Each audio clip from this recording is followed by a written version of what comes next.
ओडिशा सरकारଙ୍କ पक्षरु 314 ब्लॉकरे पंचायत राज दिवस पालन होई जाइछि।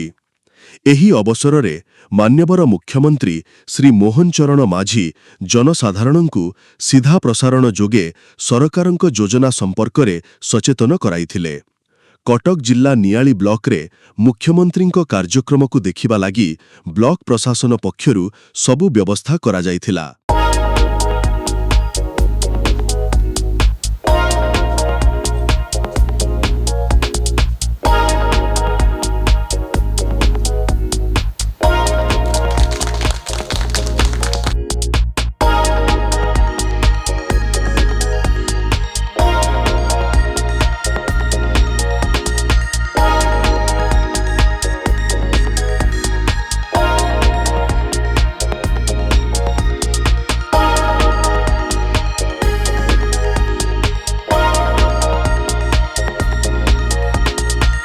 एही कार्यक्रमरे नियालीर लोकप्रिय विधायक तथा योजना बोर्डर अध्यक्ष छवि मल्लिकंक समेत तहसीलदार बीडीओ सीडीपीओ आत्मार अध्यक्ष युव संगठक शशिकांत लेंका जिला परिषद देवाशीष षडंगी और समस्त ब्लॉक कर्मचारी एवं बहु हिताधिकारी उपस्थित थिबा देखिबाकू मिलिछि।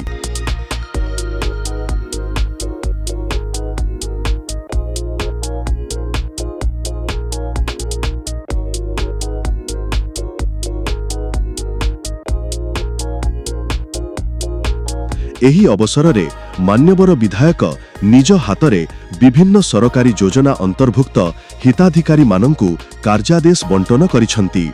सेगुड़िक हेला अर्थोदय गृह योजना अधीनरे 2024-25 एवं 2025-26 आर्थिक वर्षरे मोट 376 जन हिताधिकारींकु कार्यादेश बंटन होइअछि।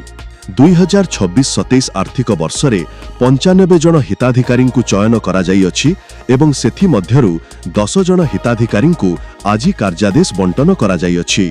राज्य खाद्य सुरक्षा आईन अधीनरे 2024-25 एवं 2025-26 आर्थिक वर्षरे मोट 1609 जन हिताधिकारींकु राशन कार्ड बंटन होइअछि। राज्य सामाजिक सुरक्षा योजना अधीनरे 2024-25 एवं 2025-26 आर्थिक वर्षरे मोट 20,407 जन हिताधिकारींकु भत्ता बंटन होइअछि। विकसित गाँ विकसित ओडिशा अधीनरे 2024-25 एवं 2025-26 आर्थिक वर्षरे मोट 235 कोटी प्रकल्प अनुमोदित होइअछि एवं एहा बाबदकु मोट 10 कोटी 61 लक्ष टंका मंजूर होई काम चालुअछि।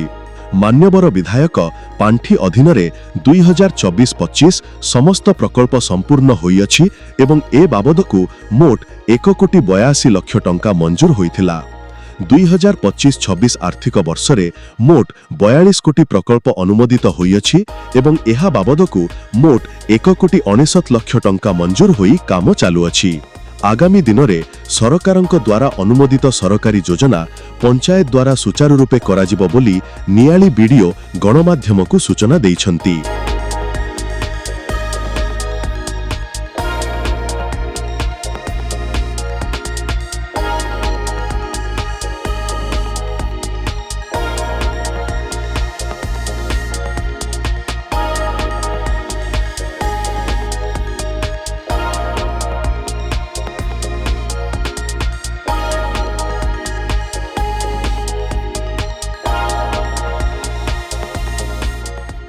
आज जातीय पंचायत राज दिवस उपलक्षे आमे आज आम नियाली ब्लॉक तरफ आमे 95 जन हिताधिकारी को अंत्योदय गृह योजनार वर्क ऑर्डर प्रदान कलु। एणु आमर ए अंचलर मान्यवर विधायक तथा योजना बोर्डर अध्यक्ष छवि मल्लिक महोदय उपस्थित थिले। आमे तांको करकमल आमे 10 जन हिताधिकारी अंत्योदय गृह योजनार तांको आमे वर्क ऑर्डर प्रदान करिछु। आमर पंचायत राज दिवस उपलक्षे आमर प्रति गाँ गाँव जो सब आसी आम पाखक जो प्रोजेक्ट आसी आमे ताकू सुचारू रूपे केमती सेटाकू आमे टार्गेट नहींचु ताकू काम गुरा सब सुरुखुरे सरइबू। एणु आमर जी प्रोजेक्ट अच्छी आमर 84 प्रोजेक्ट वर्तमान आमर 51टी प्रोजेक्ट ऑलरेडी सरी जाइए बीजीबीओ रे। आउ आमर अंत्योदय गृह योजन आमर जो 95 टार्गेट थे आम 95 टार्गेट को आम भी फुलफिल करूँ। एबे जो टार्गेट सरकार को आसुची से टार्गेट केमती सुफल रूपे लोक मान पाखे पहुँचो से आम ध्यान देउछु।